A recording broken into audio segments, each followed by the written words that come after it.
My name is Mike Zarek. I'm an extension specialist at the University of Georgia. My job essentially is to conduct field research that will help growers solve the problems that they're having today, as well as to conduct educational programs for our growers in the area of poultry house, environmental control, and energy conservation.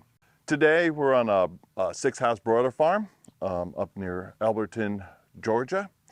And this is one of our study farms. We probably have about a dozen different study farms. And on this study farm, we're basically looking at evaporative cooling systems, pads, differences in evaporative cooling systems, really pertaining to places that have really bad water quality. And that's one of the challenges with this farm. This has a very high mineral content in the water, which presents a lot of problems when it comes to keeping our pads clean and making it easy to bring air through them.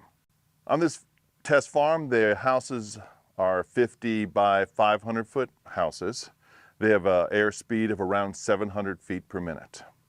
We have a variety of different cool cells systems on this farm.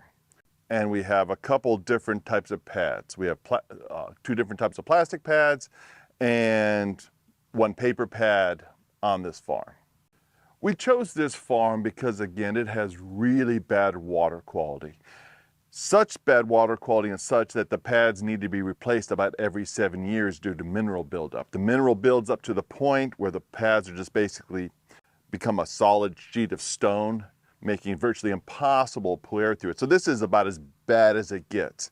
And what we're looking at this farm is what can we do in terms of different types of cool cells and different types of pad material, or even different water treatments that we could do to minimize the buildup of mineral on these pads. Because if we can solve the problem on this farm, then the people that have just a minor mineral buildup problem, they will be easy to fix those farms. So it's, again, you want to test on the worst case scenario.